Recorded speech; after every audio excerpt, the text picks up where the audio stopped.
Paz de Cristo, amados, paz de Cristo, seja muito bem-vindo. Eu sou Jefferson Sarmento, esse é o nosso canal e nós estamos aqui compartilhando o Evangelho de forma simples, sem ser simplório. É uma alegria poder estar aqui gravando esse primeiro vídeo do ano de 2026 para a primeira lição do primeiro trimestre, no primeiro domingo do ano de 2026, onde vamos estudar um trimestre inteiro sobre a Santíssima Trindade. Esse vídeo aqui é o vídeo semanal da nossa lição. Eu, em razão de feriado, do dia de Ano Novo, não pude gravar o vídeo com mais antecedência, só estou conseguindo produzi-lo hoje e quase já domingo, mas enfim, o importante é que nós estamos aqui estudando a palavra de Deus, buscando profundidade, nos aprofundar, mas também de uma forma simples, que todos possam entender, compreender, porque esse é o objetivo do Evangelho e é o objetivo da minha vida. O meu propósito é ensinar a palavra de Deus de forma simples, de forma que todos possam entender, mas sem perder profundidade, sem ser simplório no ensino. E nós temos aqui um verdadeiro desafio. Estudar a Trindade é um desafio. E é uma verdade que nós não vamos conseguir compreender a Trindade com a lógica racional, com a nossa mente humana, a não ser pela iluminação do Espírito Santo. Então, com certeza, nós vamos buscar aqui trazer conhecimento teológico, conhecimento doutrinário, que está estabelecido, escrito nos livros de teologia sistemática, nos materiais teológicos que já foram escritos e produzidos, mas nós sabemos que isso não é suficiente. Nós temos que contar com a palavra de Deus, a Escritura Sagrada, que é a autorrevelação de Deus, é como Deus se revelou a nós por meio das palavras que foram escritas por homens, mas mediante a inspiração do Espírito Santo. E contar com a iluminação do Espírito Santo. O Espírito Santo, ele não apenas inspirou os escritores do texto sagrado, como ele hoje ilumina o nosso entendimento para compreender essas verdades que estão escritas. E esse trimestre, nós temos aqui um trimestre onde nós estudaremos essa doutrina que é central para a fé cristã, que se relaciona com a obra da redenção.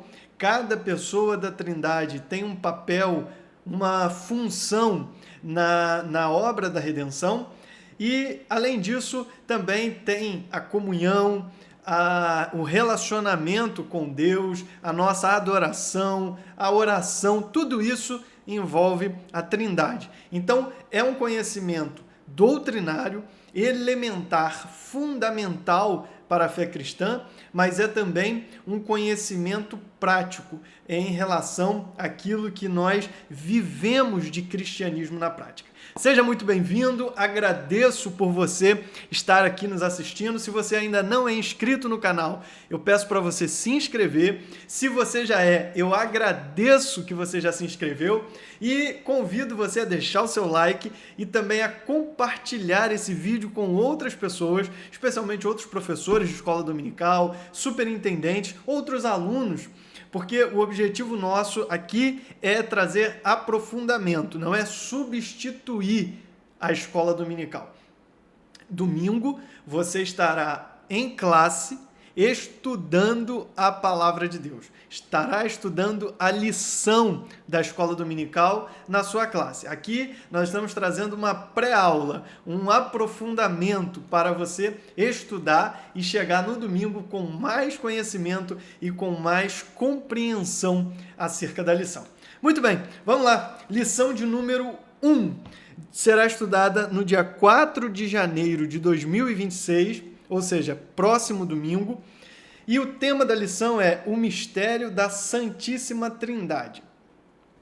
Aqui nós temos algo interessante, o mistério da Santíssima Trindade. Mistério quer dizer, de acordo inclusive com o dicionário teológico do pastor Claudio Honor de Andrade, verdades divinas que só podem ser conhecidas através do auxílio do Espírito Santo. Mistério aqui não tem o sentido de ser algo oculto, mas de já ter uma revelação na Escritura. Então, são verdades que estão reveladas no texto sagrado, mas que são conhecidas apenas e compreendidas apenas com o auxílio, a iluminação do Espírito Santo. Então, o Espírito de Deus que em nós habita traz a revelação, o entendimento, a compreensão dessas verdades que estão escritas na palavra de Deus. Então, esse é o primeiro ponto que eu quero destacar nessa lição, é o título, o mistério da Santíssima Trindade. A Santíssima Trindade é uma verdade. Essa verdade é uma verdade divina e ela está escrita na palavra de Deus. Não existe a palavra trindade no texto sagrado, mas a verdade divina sobre a Trindade, Pai, Filho e Espírito Santo, está plenamente revelada na Escritura. No Antigo Testamento nós temos um vislumbre, mas no Novo Testamento essa verdade é explícita. Está claramente revelado no texto sagrado, especialmente no Novo Testamento, que o Senhor Deus é uno em essência, mas trino em pessoas. Então, nós temos a verdade que é um mistério.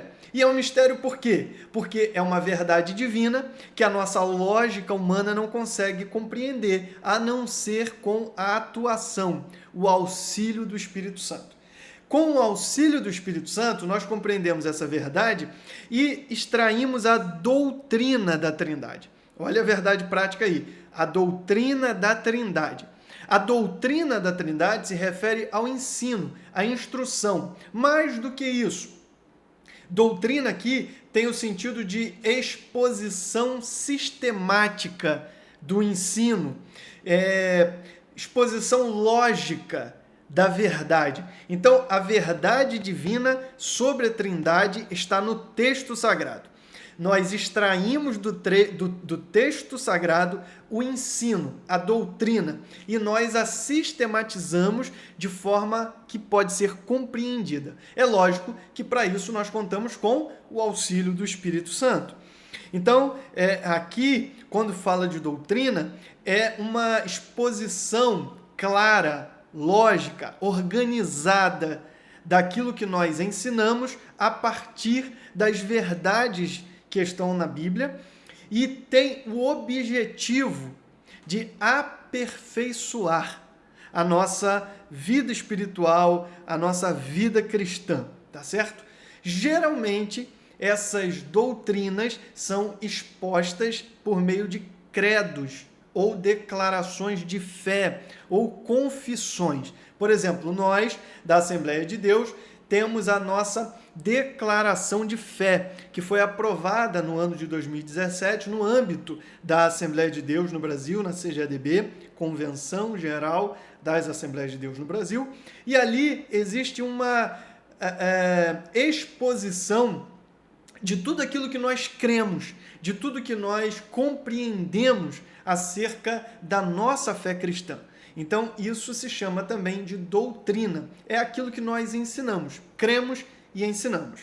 E quando nós olhamos para, especificamente, a doutrina da Trindade, como eu disse, é uma doutrina segundo a qual a divindade, ela, embora seja una em substância, essência e natureza, ela subsiste por meio de três pessoas, Pai, Filho e Espírito Santo. Então, a divindade é uma só, é o Deus único e verdadeiro, revelado na Bíblia Sagrada. A essência é una, é uma só substância. Entretanto, nós observamos pela palavra de Deus que essa una substância única, ela é manifesta nessas três pessoas, Pai, Filho e Espírito Santo. Então, isso é o que nós compreendemos como Trindade. Então, as três pessoas da Trindade, elas são iguais na sua natureza, na sua substância, na sua essência. Elas são exatamente coiguais, consubstanciais, coeternas. Então, compartilham os mesmos atributos e compartilham dessa divindade que é una. Contudo, se manifestam, se revelam em três pessoas: Pai, Filho e Espírito Santo. Essa palavra trindade, como eu já disse, ela não está no texto bíblico, não está nas páginas da Bíblia Sagrada. Porém, essa verdade sim se encontra no texto bíblico, como nós veremos com mais calma ao longo da lição. Mas essa palavra trindade, primeiramente do grego trias, ela foi primeiramente usada por Teófilo, foi a primeira pessoa que usou a palavra no grego. E depois Tertuliano. Teófilo, ele foi Teófilo de Alexandria, no século II. E Tertuliano, também no século II, ele traz o uso da palavra trinitatem em latim. Então, trindade em latim é utilizada pela primeira vez por Tertuliano. No grego, por Teófilo de Antioquia. Então, são algumas ideias históricas para se compreender que desde o princípio da cristandade, ainda no século II, quando já se havia, claro, alguma discussão a respeito da divindade do Filho, da divindade do Espírito Santo, nós temos também teólogos que são defensores, desde esse tempo, do ensino apostólico, que era trinitariano. Então, a Trindade é uma doutrina que não surge em momentos posteriores do cristianismo, mas ela é ensinada desde o período apostólico, tanto que Pedro, Paulo, João e outros, os evangelistas, mostram exatamente as evidências da Trindade no texto sagrado. Então, não é algo que surgiu de uma hora para outra, não é uma invenção e nem uma formulação do catolicismo, como alguém diz, mas é, na verdade, uma doutrina que é crida, professada e ensinada desde o início da cristandade, desde o início do cristianismo. Então, a doutrina da Trindade, ela é central à fé cristã. O que isso importa? É que, como eu disse, desde o princípio do cristianismo, da fé cristã, já se professa a fé naquilo que nós entendemos e ensinamos hoje como Trindade. Então, desde o princípio da cristandade, nós temos aqui as evidências da crença nessa doutrina, nessa verdade divina que veio de ser sistematizada depois, escrita posteriormente, mas a crença nessa verdade se remonta até o princípio do cristianismo. E ela, portanto, é central. Por que ela é central? Porque nós cremos, pelo entendimento que temos acerca de Deus pela Bíblia Sagrada, cremos que é um só Deus, mas são três pessoas que coexistem. Então, é um Deus uno em essência e trino em pessoas, que coexistem, e olha que interessante, atuam harmoniosamente na obra da redenção. Aqui nós temos algo interessantíssimo, porque no século II já há alguns estudos teológicos sobre a doutrina da Trindade e sobre a sua importância para a fé cristã. E, além disso, nós vemos que no século IV, quando Atanásio, no contexto ali do concílio de Nicéia, no contexto de combate ao arianismo, ele escreve um credo que nós chamamos de credo atanasiano. Foi o credo escrito por Atanásio. E ele coloca o seguinte: adoramos um Deus em trindade e a trindade em unidade, sem confundir as pessoas e sem separar as substâncias. Olha só que coisa interessante. Ele está dizendo, nós cremos que é uma substância só, então nós não temos três substâncias, nós temos uma substância una, contudo, cremos e entendemos que são três pessoas que não se confundem: Pai, Filho e Espírito Santo. É por isso que ele fala Trindade em unidade, sem confundir as pessoas e sem separar as substâncias.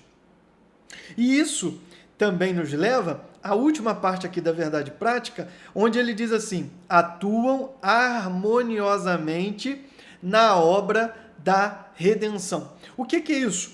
Isso decorre de uma posição doutrinária que a gente chama de interpretação econômica da Trindade. Isso remonta a Hipólito e Tertuliano, século II, século III, ou seja, início do cristianismo primitivo ainda, onde eles apontaram de forma muito interessante, que nós entendemos isso até hoje da mesma forma que eles, que cada pessoa da Trindade ela tem uma atuação.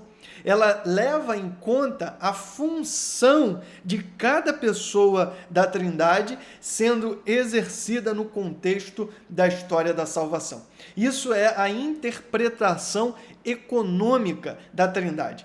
Cada uma das pessoas, Pai, Filho e Espírito Santo, atuam na história da salvação com uma função, exercendo um papel, conforme também nós vamos ver aqui depois ao longo do comentário. Então são essas pontuações interessantes para a gente iniciar a nossa lição. A leitura bíblica em classe está em Mateus capítulo 3, versículos 13 a 17. E eu quero aqui pular essa parte, porque nós vamos falar sobre essa leitura no tópico 1 da lição.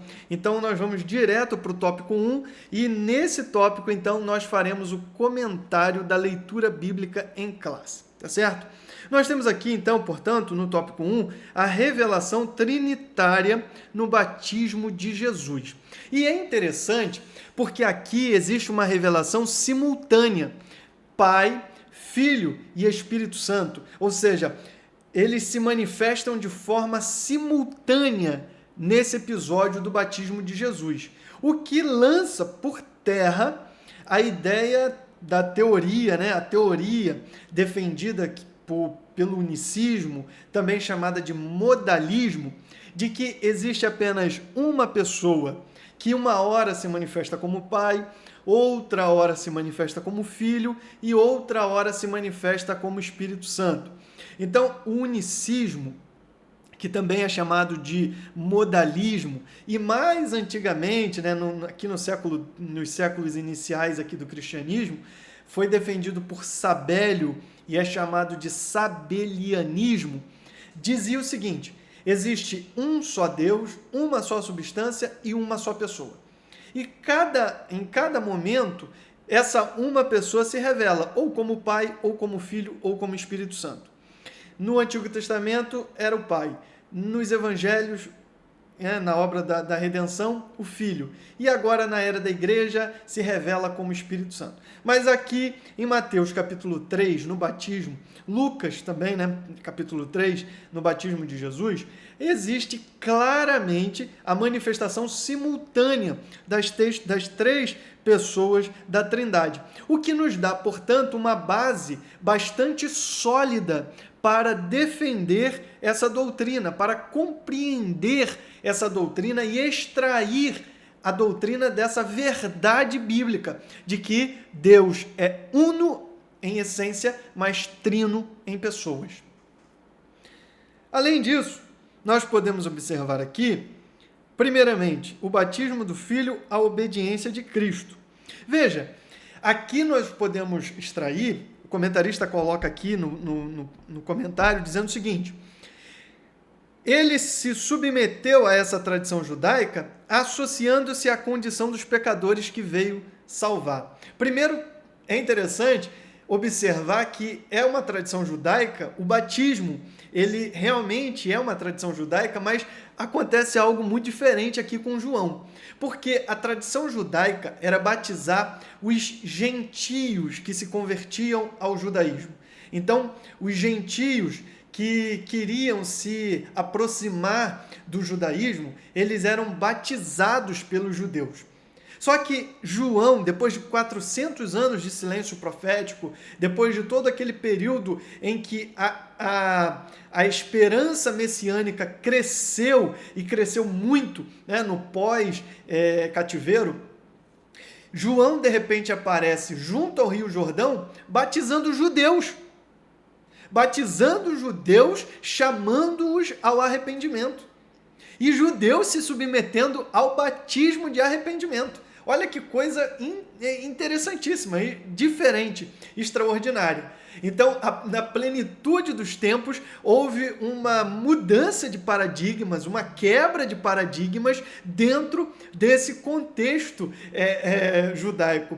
E aqui Jesus se submete a essa tradição do batismo para se identificar com os pecadores. Veja, o batismo de Jesus é um gesto de identificação com a humanidade pecadora. Jesus, ele vem numa missão substitutiva. Ele vem substituir a humanidade na cruz. Ele veio para derramar o seu sangue inocente no lugar de nós pecadores. Então, quando ele se submete inteiramente a essa tradição judaica, como coloca aqui o comentarista, na verdade, ele está fazendo a sua identificação com cada um de nós pecadores. E aí, portanto, dentro desse contexto de encarnação, nós podemos dizer que ele se submeteu voluntariamente à vontade do Pai. Ele se subordinou à vontade do Pai. O comentarista põe aí que nós temos em Jesus aqui uma atitude de obediência ao plano redentor do Pai. Veja, na esfera da Trindade não existe subordinação, inferioridade, não existe aqui uma pessoa ser superior à outra. Quando nós falamos de primeira pessoa da Trindade, segunda ou terceira pessoa da Trindade, nós não falamos isso como uma hierarquia ou como uma subordinação ou como se a terceira pessoa fosse inferior à primeira e à segunda. Não, isso aqui é apenas para mostrar a organização que existe dentro da divindade. Então, existe uma administração, né, trinitariana do plano da salvação. E cada uma das pessoas tem o seu papel, a sua função, e simplesmente, quando a gente fala de primeira, segunda ou terceira pessoa da Trindade, está falando apenas de administração, de organização. Mas no contexto trinitário não existe superioridade entre o Pai, o Filho e o Espírito Santo. Porque o Deus é uno, é uma só essência, é um só Deus. E se manifesta por meio das três pessoas. Então, não existe aqui subordinação. Porém, no contexto da obra da redenção, da história da salvação, o Filho se submete voluntariamente. Por quê? Paulo fala sobre isso. Filipenses capítulo 2, Paulo diz o seguinte, que Jesus, Cristo, sendo Deus, não teve por usurpação o ser igual a Deus, mas aniquilou-se. Veja, ele está falando de uma atitude voluntária, de subordinação. Humilhou-se, aniquilou-se a si mesmo, tomando a forma de servo. Olha, ele já na eternidade, no céu, antes de encarnar, ele se subordinou voluntariamente ao Pai para cumprir lá o conselho trinitário. Lá na eternidade, Deus conhecedor e presciente de todas as coisas, sabendo que o homem iria pecar, ele decidiu como iria salvar a humanidade, por meio do sacrifício do Senhor Jesus, do Filho, que iria se encarnar. É por isso que a Bíblia diz que o Cordeiro foi conhecido antes da fundação do mundo. Porque lá na eternidade, lá no conselho eterno da Trindade, se definiu o plano de salvação. Pai, Filho e Espírito Santo, Deus Uno, decidiu como esse plano seria arquitetado e concretizado. E ali, o Filho se submeteu ao Pai. É por isso que ele diz, tomando a forma de servo, fez-se homem, encarnou-se e, achado na forma de homem, foi obediente até a morte e morte de cruz. Então nós vemos aí claramente uma subordinação voluntária do Filho ao Pai para cumprir o plano de salvação da humanidade, para redimir a humanidade perdida e decaída e trazer para nós a reconciliação com Deus. Nesse contexto, o Filho se subordinou ao Pai. Agora, quando o Filho retorna à sua glória depois da ressurreição, ele volta a ter toda a igualdade com o Pai, porque já não se fala mais no contexto encarnacional. Agora, o Pai e o Filho enviam o Espírito Santo à Terra, o outro Consolador. E no âmbito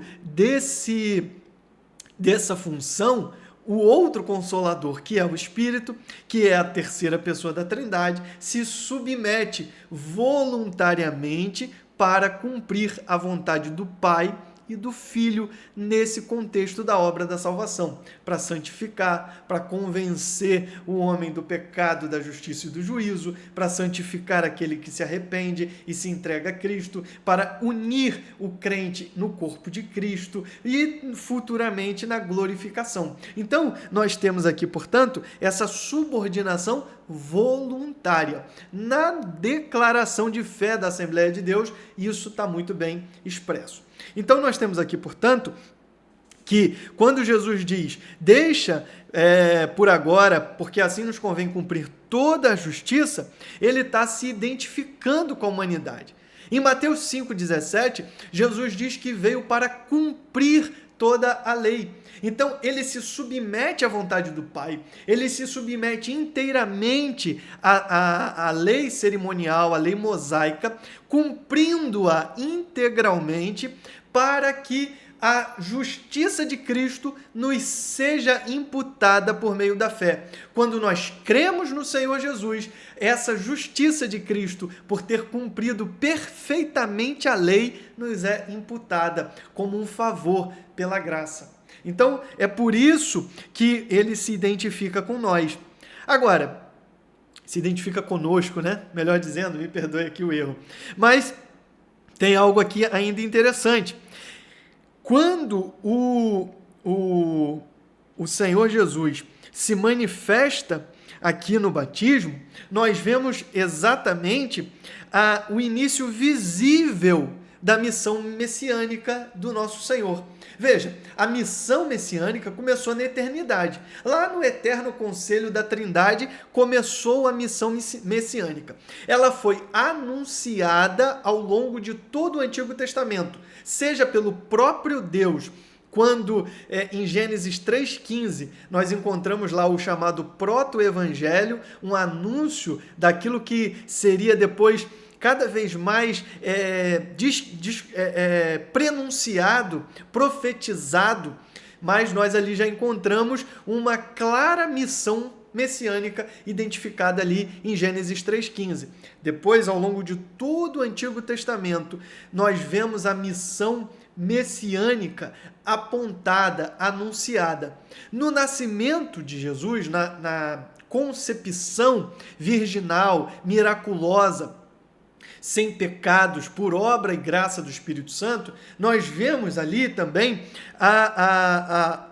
o início do cumprimento dessa missão. E é no batismo que se encontra, de fato, a missão pública. Ela é tornada pública. A missão messiânica se torna visível. A partir dali, o Messias começa a se manifestar e se tornar conhecido diante de toda a humanidade, a quem veio salvar e resgatar para fazer novamente a reconciliação do homem com Deus. Então, o batismo de Jesus tem esse caráter importantíssimo. Além disso, podemos observar ainda a descida do Espírito Santo, a unção para o ministério. Olha que coisa interessante.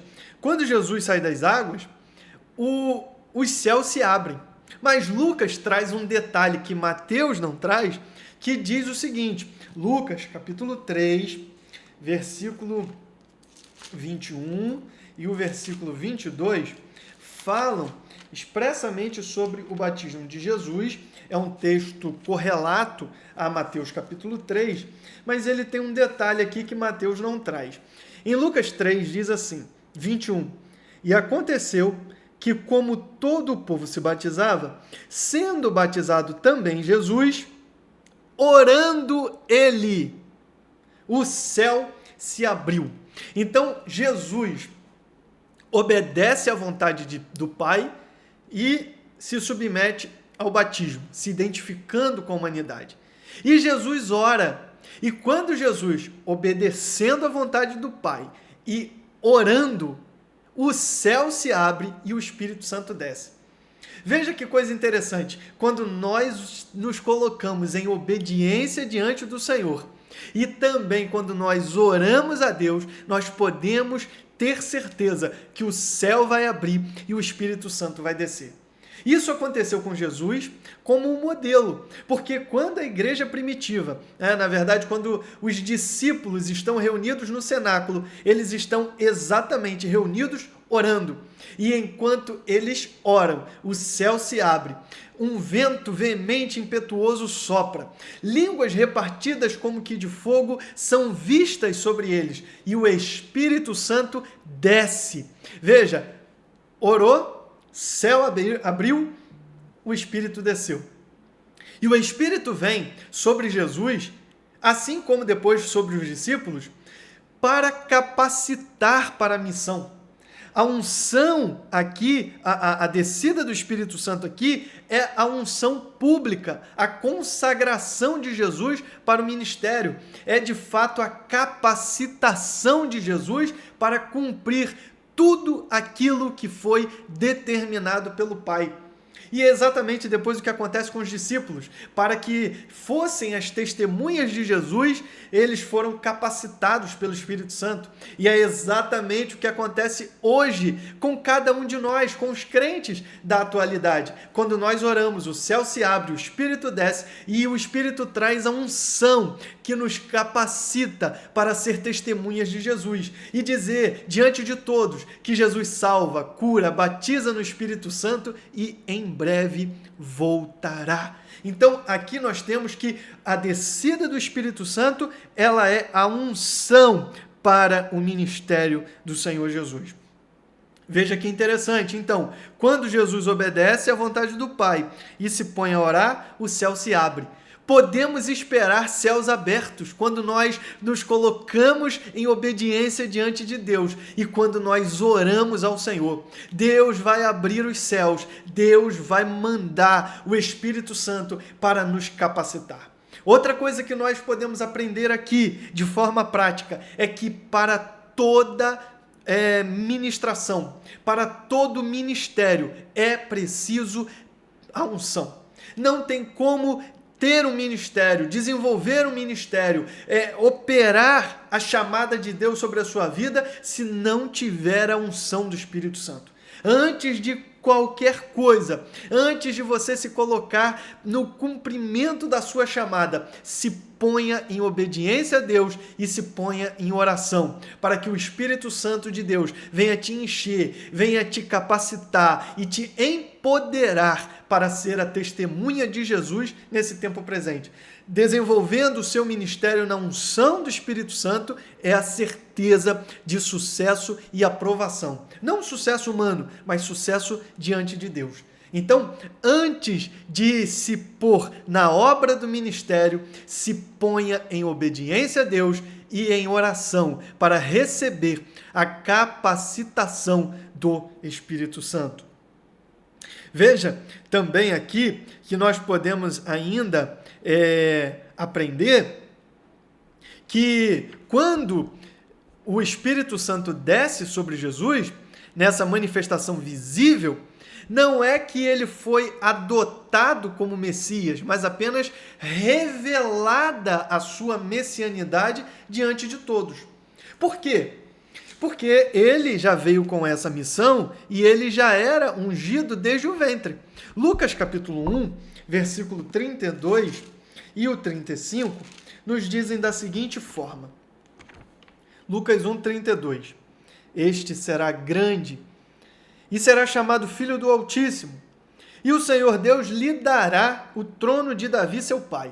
Isso aqui remete à aliança davídica, que está lá em 2 Samuel, capítulo 7. Depois você pode fazer o link. Eu não tenho como a gente discorrer aqui por causa do tempo. Mas ele está remetendo, portanto, ao cumprimento da profecia do Messias, da chegada do Messias. Então, desde o ventre, Jesus já está sendo anunciado como sendo o Messias, o prometido, o ungido de Deus, o Cristo de Deus.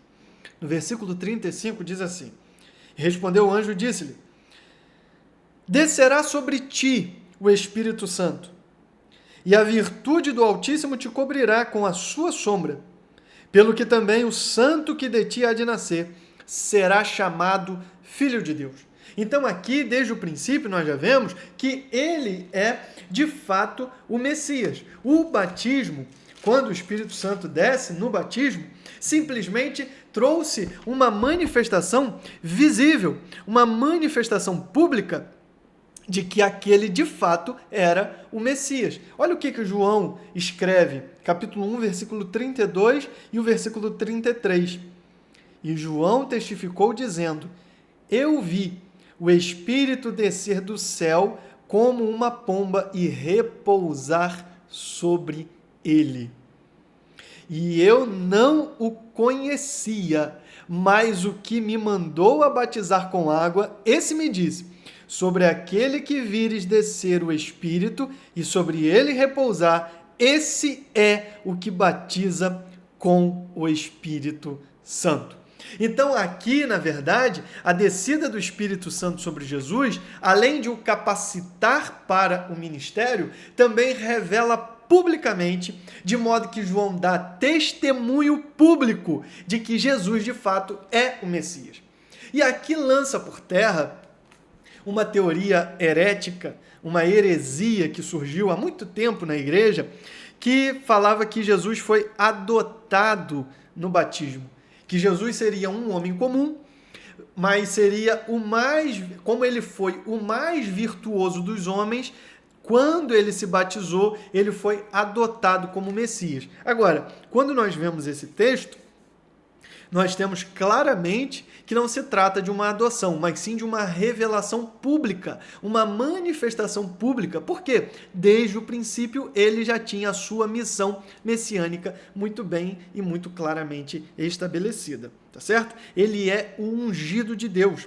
E isso remete para nós Isaías 42, que é a profecia que fala sobre o servo do Senhor, que inclusive seria luz para os gentios, e é exatamente o que se cumpre em Cristo Jesus. Então nós temos aqui, obviamente, uma direção, um apontamento para para o cumprimento profético dessa mensagem de Isaías 42. Inclusive, o texto de Isaías 42 refere-se como sendo o servo do Senhor, aquele que lhe dá alegria. Ele diz assim, 42:1 de Isaías: eis aqui o meu servo, a quem sustenho, o meu eleito, em quem se compraz a minha alma. Não é isso que o Pai disse? Nós já vamos chegar aqui na voz celestial, mas não é isso que o Pai diz? Pus o meu Espírito sobre ele. Então aqui nós vemos que Jesus, na verdade, no batismo, está vivenciando o cumprimento dessa palavra profética. Isaías 11 também fala sobre o Espírito do Senhor, sobre o Messias. Está lá também, e repousará sobre ele o Espírito do Senhor, o Espírito de sabedoria e de inteligência, e o Espírito de conselho e de fortaleza, e o Espírito de conhecimento e de temor do Senhor. E ele está falando sobre isso a respeito do rebento que chegará no trono, para ocupar o trono de Davi. Então ele está falando exatamente do Messias. No profeta Isaías ainda, no capítulo 61, ele diz assim: o Espírito do Senhor Jeová está sobre mim, porque o Senhor me ungiu para pregar boas novas aos mansos, enviou-me a restaurar os contritos do coração, a proclamar liberdade aos cativos e a abertura de prisão aos presos, a apregoar o ano aceitável do Senhor.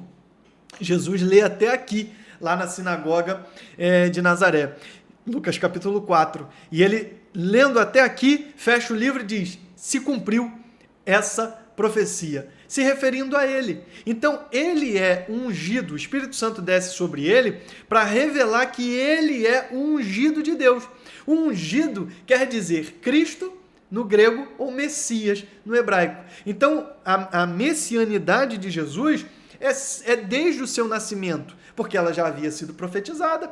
O texto nos mostra que ele nasceu de forma miraculosa por obra do Espírito Santo. Então, desde o início, ele já era o Messias. A unção apenas revelou publicamente a sua realidade, a sua natureza. Portanto, isso lança por terra essa teoria, que é uma heresia, que a gente chama de adocionismo, e isso é terrível. Por quê? Nega a divindade de Cristo, nega a concepção miraculosa e virginal, nega os atributos divinos no Senhor Jesus e, obviamente, negando a divindade e tudo isso, nega também a própria salvação. Então, aqui, a unção de Jesus no batismo apenas revela, atesta que Jesus é o verdadeiro Messias, o Cristo de Deus. Em Lucas 1, 32 e 35, que nós já lemos, o Espírito Santo santificou a sua humanidade. E no batismo, o Espírito Santo o consagrou e ungiu ao Senhor Jesus como profeta, sacerdote e rei. Então, no batismo, o Espírito Santo é dado como uma capacitação para a missão, porque ele já tinha sido gerado pelo Espírito Santo e ele já era possuidor do Espírito, mas agora ele é capacitado pelo Espírito. Tal qual acontece conosco. Quando nós nascemos de novo, nós passamos a ter o Espírito Santo como habitação em nós, mas quando nós buscamos em oração, recebemos a capacitação do Espírito. E, aliás, tem um texto em Atos 10, 38, diz que Jesus foi ungido pelo Espírito Santo e assim fez o bem a todas as pessoas e libertou os oprimidos do diabo. Isso revela para nós, portanto, esse caráter capacitador, empoderador da unção por meio do Espírito Santo sobre a vida de Jesus. Por fim, ele fala aqui sobre a voz do Pai. Então, o batismo é algo tão especial, é algo tão importante para Deus, que o Pai não faltaria ao batismo do Filho. Sabe, o batismo de Jesus é algo tão importante que a Trindade se manifesta aqui, a Trindade se faz presente.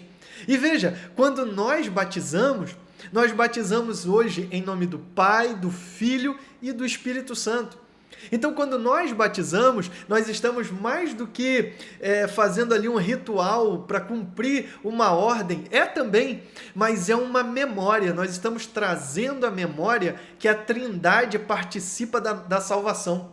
E quando nós realizamos um batismo, você pode ter certeza que a Trindade se faz presente. O Pai, o Filho e o Espírito Santo se manifestam presencialmente, de forma real, quando nós celebramos o batismo, descemos aquelas pessoas às águas para publicamente professarem a sua fé. A Trindade se faz presente. A presença da Trindade ali é real, porque esse momento é singular, é importantíssimo. Aliás, quando nós falamos de batismo, ele é mais do que uma ordenança. Ele é seguir o exemplo do Senhor Jesus, né? Jesus se batizou, então nós nos batizamos também.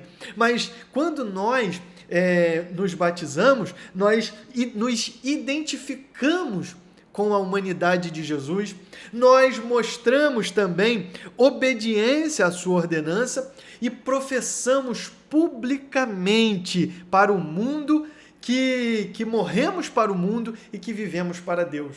Então, que é muito importante, né? E o pai não faltaria o batismo do seu filho. E aqui ele então se manifesta de forma singular, por meio de uma voz audível diretamente do céu. Veja, no Novo Testamento, são poucas as vezes que se ouve a voz de Deus diretamente, por meio de sua manifestação, são poucas as vezes. Nós temos essa aqui no batismo, nós temos na transfiguração de Jesus, nós temos também em João 12, 28, e podemos falar em Atos 9, mas aqui a voz do Pai é inequívoca, ela é audível para todas as pessoas que estão ali no Jordão. E aqui o próprio Pai confirma que Jesus não é apenas um profeta, não é apenas um mestre, mas é o eterno Filho de Deus, é o Messias, é o ungido, é o Filho divino que está encarnado para salvar a humanidade. Portanto, a voz de Deus no Rio Jordão é uma declaração de que Jesus é plenamente Deus e plenamente homem. Meyer Pearman diz que Cristo é a palavra de Deus, demonstrando Deus em pessoa. Ou seja, o que ele quer dizer com isso? Que ele não somente traz a mensagem do Pai, ele é a própria mensagem do Pai. Então, ele é a palavra de Deus, que agora está encarnada, manifesta ali diante de todos, naquele pedacinho de Israel. E ali, Cristo Jesus, o Filho amado do Pai, está cumprindo o plano de Deus para a redenção da humanidade. E assim, por meio do Filho amado, nós também podemos nos aproximar de Deus e sermos filhos amados do Pai.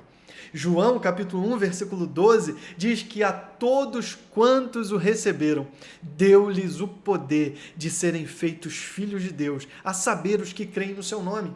Então, quando nós nos rendemos a Cristo, o Filho amado, nós também nos tornamos filhos amados de Deus por meio dele. E que nós possamos ouvir a voz de Deus dizendo para nós: você é o meu filho amado que me traz alegria. Que a nossa vida cristã, que a nossa vida devocional, que a nossa vida de fé em Cristo Jesus possa trazer alegria para Deus, a ponto de ouvirmos a aprovação da voz celestial, dizendo: este é o meu filho amado que me enche de alegria. Agora, o que mais dá alegria a Deus? Por que Jesus dá alegria a Deus? Porque Jesus está levando pecadores ao arrependimento e trazendo-os de volta à família do Pai. Se nós queremos alegrar o coração de Deus e ouvir a aprovação celestial, tal qual Jesus, devemos nos empenhar de trazer aqueles que estão caminhando para a perdição eterna, por meio da pregação da palavra, trazê-los de volta à casa paternal, para que se reconciliem com Deus, recebam o Espírito Santo e sejam novamente aceitos como filhos de Deus. Então, que nós possamos aqui ter essa clareza também. Então, nós vemos aqui, portanto, que o texto bíblico nos revela claramente, então, aqui a Trindade. E esse texto, portanto, ele é essencial. Olhando para a distinção e a unidade das pessoas divinas, nós temos que a doutrina da Trindade afirma que Deus é uno. Existe um único e somente um Deus verdadeiro, indivisível em sua natureza, que é chamada no grego de ousia, que é eterna, infinita, imutável, santa, justa, amorosa, onisciente. Então, não são três essências, é uma essência só. Não são três deuses, é um Deus só. É uma única essência, uma única substância, uma única natureza divina compartilhada pelas três pessoas da Trindade: Pai, Filho e Espírito Santo. Então, o Deus verdadeiro e único, ele é uno em essência e trino em pessoas. Então, é uma só essência, ousia, mas subsiste em três pessoas distintas, do grego hipóstasis. Então, o comentarista coloca isso aí, mostrando que a obra da redenção, por exemplo, é trinitária em sua essência. O Pai planeja e elege, Efésios 1:4, o Filho executa a obra expiatória, João 3:16, Hebreus 9:12, e o Espírito aplica os benefícios da salvação, Tito 3:5, Romanos 8:16. Então, a salvação é uma obra que envolve as três pessoas da Trindade, cada um com a sua função, cada um desenvolvendo o seu papel. E os três cooperam para a salvação do homem. O Pai planejou, o Filho executou e o Espírito Santo aplica todos os dias a nós. Portanto, aqui nós vemos o que foi consolidado lá no Concílio de Nicéia, no quarto século da nossa era, mostrando, portanto, que a Bíblia é trinitária, que Deus é trino em pessoas, mas é uno em essência. Então, é um Deus uno e trino, ou triuno, como alguém diz. Portanto, ele é uno em essência, triuno em pessoa.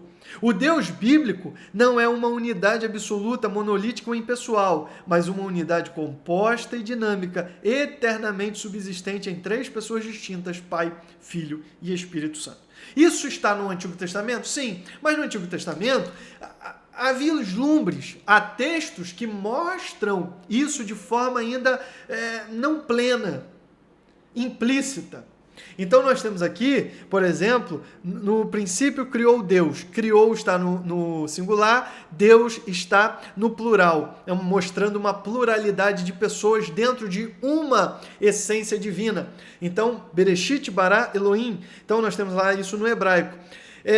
O sujeito está no plural, enquanto que o verbo está no singular. Portanto, existe uma pluralidade pessoal numa única essência divina. Outros textos do Antigo Testamento também trazem essa menção. Agora, a revelação bíblica, ela é progressiva. Conforme o homem se relaciona com Deus, Deus se revela ao homem.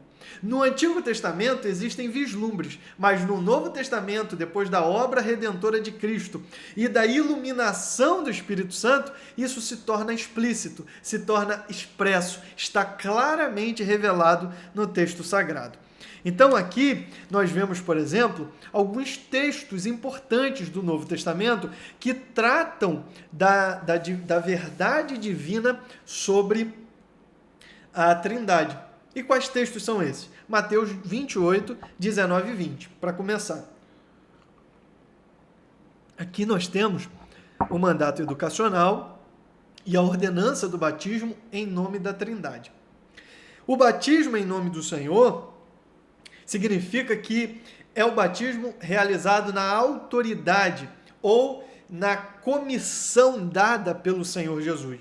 Atos, por exemplo, em alguns textos de Atos, isso gera até uma certa controvérsia na teologia, mas em alguns textos de Atos está escrito lá que eles foram batizados em nome do Senhor. Mas o que isso quer dizer? Conforme o Senhor determinou. E como que o Senhor determinou? Batizar em nome do Pai, do Filho e do Espírito Santo. Então, o batismo é em nome da Trindade. Por quê? Porque o Pai prepara todas as coisas para enviar o Filho. O Filho vem à Terra e se oferece por nós, cumprindo o plano do Pai. E o Espírito Santo é dado após o retorno do Filho aos céus para aplicar a obra da salvação a todo aquele que crê. Então, quando nós repetimos a fórmula trinitária no batismo, nós trazemos à memória que a Trindade atua na nossa salvação. Um outro texto interessantíssimo é 2 Coríntios 13, que nós, assembleianos, falamos todo culto, no final do culto. A graça do Senhor Jesus, o amor de Deus e a comunhão do Espírito Santo seja com todos vós, não só agora, mas para sempre, né? Como nós sempre dizemos, amém. E assim, aqui nós estamos falando sobre a bênção que nós chamamos de apostólica, mas poderíamos dizer que é a bênção trinitária ou trinitariana. A bênção da apostólica é, portanto, a presença da Trindade. A presença da Trindade é uma bênção para nós. Não é um pedido de riqueza, de sabedoria ou de mais poder, mas é a declaração da bênção da presença real da Trindade em nossos dias, conosco, em nós. Quando nós olhamos ainda para Efésios, capítulo 4, versículos 4 a 6, nós temos lá uma menção ao Espírito, ao Senhor, que é uma referência a Jesus, e a Deus e Pai de todos. Então nós temos lá que há um só corpo e um só Espírito, um só Senhor, um só Deus e Pai de todos.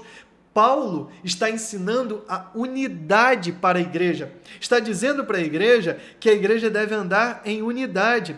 E isso deve ser evidenciado na vida cristã e na vida eclesiástica, porque há um só Espírito para todos os salvos, há um só corpo no qual todos os salvos estão inseridos e há um só Pai, que é Pai de todos aqueles que são salvos, os quais são seus filhos. Portanto, Paulo está mostrando que as três pessoas da Trindade atuam em unidade. Ou seja, a Trindade é o exemplo de unidade para nós na vida cristã e para a igreja na vida eclesiástica. A Trindade, portanto, trabalha em sintonia, sem disputas, sem desavenças, sem confusão. E é exatamente como nós também devemos ser unidos em um só Espírito, ter uma fé firme no Deus que é o nosso Pai e nos chamou, e também servir em unidade ao único Senhor que nos salvou. Trindade. Ainda em 1 Pedro capítulo 1, versículo 2, nós temos um texto precioso, que é tremendo, onde ele diz assim: eleitos segundo a presciência de Deus Pai, em santificação do Espírito, para a obediência e a aspersão do sangue de Jesus Cristo. Aqui Pedro traz três verdades e aplica essas três verdades a cada uma das pessoas da Trindade. Veja que Paulo, nós estamos falando de apóstolos ensinando a verdade sobre a Trindade. A formulação doutrinária é posterior, mas a verdade está revelada no texto. 1 Pedro 1,2 diz, então, eleitos segundo a presciência de Deus. E aqui nós vemos a obra redentora trinitária, sendo essa a primeira verdade. Os crentes foram eleitos conforme a presciência e a soberania de Deus. O que isso quer dizer? Deus, lá na eternidade, na sua presciência, ou seja, no seu poder de conhecer antecipadamente todas as coisas, já teve conhecimento de quem é que vai se render ao Evangelho, quem é que vai crer no Evangelho, e a estes ele elegeu. Portanto, não se trata de uma eleição injusta, mas se trata de uma eleição soberana com base na sua presciência, ou seja, no seu conhecimento prévio de todas as coisas, ele já sabe quem crê no Evangelho, e a estes ele elegeu para serem de fato salvos pelo Senhor. Além disso, o Espírito Santo, ele diz aqui, em santificação do Espírito. Ou seja, o Espírito santifica os salvos. Aqueles que foram eleitos são filhos de Deus. Aqueles que foram eleitos são os que creram no Evangelho. E eles são filhos de Deus. E o Espírito trabalha nos filhos de Deus para que eles sejam cada vez mais parecidos com o Pai, em santidade, em santificação. Então é o Espírito Santo aplicando a nós a obra da santificação, nos torna cada vez mais parecidos com Jesus. E Jesus é a exata expressão visível do Deus invisível. Então, quando nós nos rendemos a Cristo e nos tornamos filhos de Deus, somos santificados pelo Espírito para sermos cada vez mais parecidos com Deus em santidade. É por isso que o mesmo Pedro depois diz: sede santos porque eu sou santo. Como é que a gente pode ser santo? Pela santificação do Espírito. E fechando, ele diz assim, e a aspersão do sangue de Jesus Cristo. O sangue de Jesus Cristo foi espargido. A salvação é pela graça, mas custou o sangue de um inocente derramado pelos culpados. E aqui, portanto, em 1 Pedro, nós vemos o trabalho coordenado da Trindade. O trabalho coordenado de um Deus uno em 3 pessoas. Fechando aqui, ponto 3, nós temos a relevância da doutrina para a fé cristã, a relevância da Trindade para a fé cristã. Então nós já vimos que o texto bíblico revela a verdade divina, o texto bíblico revela as 3 pessoas da Trindade, o texto bíblico revela a unidade de essência. E qual é a relevância disso para nós? Doutrinariamente, isso é crido, essa crença, ela vem desde o primeiro século, desde o início da fé cristã, quando os nossos pais apostólicos, quando os apóstolos do Senhor Jesus escreveram o Novo Testamento, eles já trouxeram essa verdade. A igreja primitiva já cria e professava essa crença na Trindade. Mas a formulação da doutrina veio nos séculos seguintes. Então, nós temos aqui, como eu já falei, Tertuliano, Teófilo de Antioquia, ainda no século II, já falando sobre Trindade. Mas, conforme o tempo passou, os cristãos estavam sendo perseguidos. Ano 313, o Constantino traz um édito, um decreto, onde ele dá liberdade para professar a fé cristã. E nessa liberdade de culto, liberdade para professar a fé cristã, surgiram heresias e surgiram aí controvérsias, especialmente a chamada controvérsia ariana. Ário foi um presbítero que viveu nesse período e ele era um teólogo muito estudado, gabaritado, e ele declarou, ensinou que o filho, na verdade, houve um tempo em que o filho não existia. E ele diz, lá nos seus ensinos, que Deus criou o filho. Que o Senhor Jesus, portanto, era uma criatura a mais elevada das criaturas, mas era uma criatura. E, portanto, não era divino. Isso causou uma grande confusão, porque sempre se creu, sempre foi crido, a crença sempre foi de que Jesus é Deus. É o Filho de Deus, é o eterno Filho de Deus. E de repente surge Ário dizendo não, na verdade ele foi criado. Isso gerou uma celeuma, uma confusão, e o Constantino, então o imperador, mandou reunir os bispos e teólogos da igreja. Isso aconteceu na cidade de Nicéia há 1700 anos atrás, no ano 325, e ali, inclusive com a participação de Atanásio, e dentre outros teólogos daquela época, se combateu essa heresia, mostrando que, na verdade, Ário estava completamente equivocado. E se estabeleceu ali o que é chamado de credo niceno, ou seja, o credo de Nicéia, a declaração de crença da cristandade realizada lá na cidade de Nicéia, onde reafirmava a unidade da igreja e também confirmou-se a ortodoxia doutrinária do cristianismo. Então ali nós temos uma declaração cristológica, dizendo, afirmando, ratificando aquilo que era crido desde o princípio, de que Jesus Cristo possui a mesma essência do Pai. Então ali usou-se um termo chamado de homo, que quer dizer igual, ousia, homousia, que quer dizer essência, mesma essência, substância igual. Ário acrescentou uma letrinha, chamada no grego de iota, que nós transliteramos como a letra I, e ele falou homoiousia, que quer dizer idêntico, mas não igual. Então, ele quis dizer o seguinte: Jesus tinha uma substância parecida com a do Pai, mas não igual. Isso continuou, né? Nicéia lhe deu o veredito de que Jesus é da mesma essência do Pai, mas essa controvérsia ainda persistiu por mais alguns anos. Além disso, surgiu um outro grupo de hereges que combatia a divindade do Espírito Santo, chamados de pneumatômacos, onde eles diziam que o Espírito Santo não era Deus. Então, isso também gerou uma outra controvérsia. Junto com a negação da divindade de Cristo, houve também a negação da divindade do Espírito Santo. Por isso, Teodósio, imperador romano, em 381, manda reunir os bispos, cerca de 150 bispos da cristandade, na cidade de Constantinopla, e ali é realizado o Concílio de Constantinopla, em 381.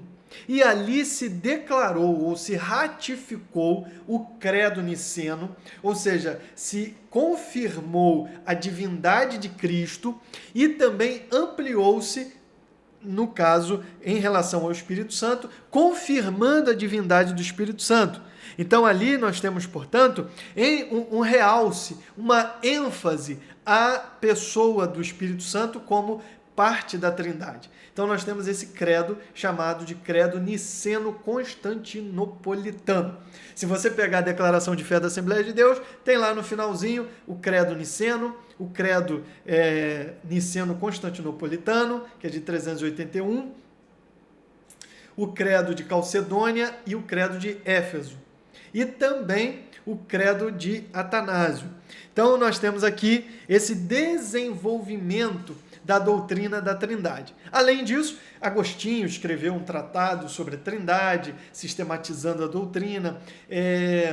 São Tomás de Aquino também, na Suma Teológica, fala sobre a Trindade. Então nós temos aí o desenvolvimento teológico, doutrinário da Trindade. Mas, como eu disse, ainda que isso tenha sido ensinado posteriormente, a verdade está no texto bíblico.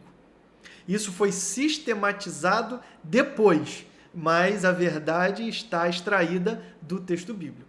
Certo? Fechando aqui, e qual a importância disso? Qual a relevância disso? Aqui nós temos que observar que a compreensão correta do Deus uno em essência e trino em pessoas é o fundamento da nossa salvação, da nossa adoração e da nossa comunhão com Deus. Quando nós olhamos para Efésios, capítulo 2, versículos 13 e 18, nós temos aqui uma afirmação poderosa acerca da atuação da Trindade, na obra da salvação e também na nossa comunhão com Deus. Então, quando nós negamos a divindade ou a Trindade, nós estamos, no mínimo, com uma compreensão errada das Escrituras, do Deus revelado nas Escrituras. E isso sempre gera heresia. Efésios capítulo 2, versículo 13, diz assim: mas agora, em Cristo Jesus, vós que antes estáveis longe, já pelo sangue de Cristo chegastes perto. E olha no versículo 18. Porque por ele quem? Cristo. Ambos temos acesso ao Pai em um mesmo Espírito. Então, por Cristo, temos acesso ao Pai com o auxílio do Espírito Santo. Olha a operação da Trindade. Isso se reflete na obra da salvação. Então, por Cristo, temos acesso ao Pai pelo Espírito na obra da salvação, mas também na nossa vida devocional. Nós oramos ao Pai em nome de Cristo, em nome de Jesus Cristo, com o auxílio do Espírito Santo, por meio do Espírito Santo. Na nossa adoração, nós adoramos ao Pai em Cristo pelo Espírito. Então, nós precisamos ter uma compreensão correta da Trindade, não só por conhecimento doutrinário ou teológico, mas porque isso faz parte da obra da salvação que Deus trouxe para nós, mas também porque isso diz respeito à nossa própria vida devocional, de comunhão com Deus e de adoração ao Senhor. Quando se nega a Trindade, gera-se heresia. Uma delas é o triteísmo, ou seja, a crença em 3 deuses.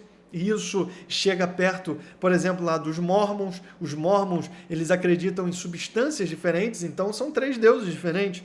O unitarismo afirma que somente o Pai é Deus, Jesus, portanto, é uma criatura, e o Espírito também não é divino, e isso contraria claramente o texto sagrado. O unicismo, que também é chamado de modalismo, ensina que é uma pessoa só, que cada hora se manifesta de uma forma, mas isso também é refutado pelo texto sagrado.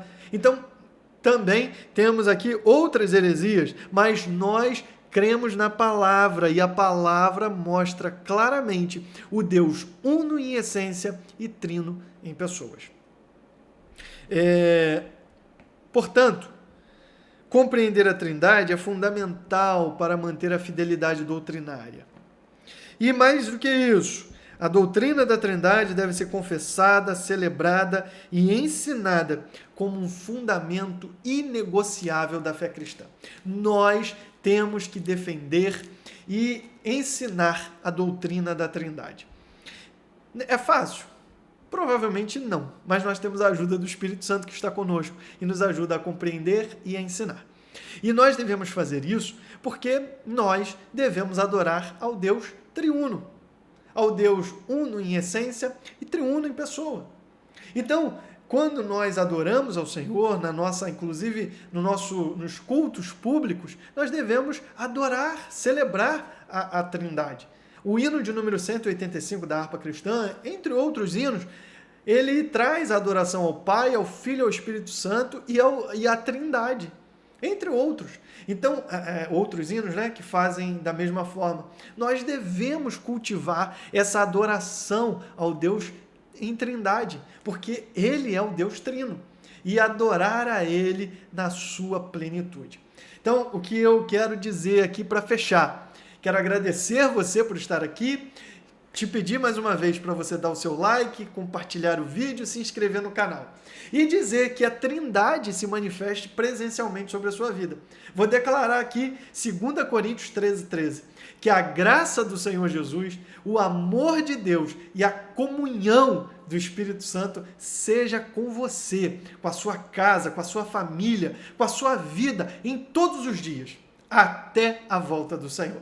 Que Deus te abençoe, meu irmão. É um prazer ter você aqui e, se Deus permitir, estaremos juntos estudando a lição de número 2 na próxima semana, aprofundando ainda mais o nosso conhecimento acerca da Trindade. Que Deus te abençoe, um grande abraço e fique na paz de nosso Senhor Jesus Cristo.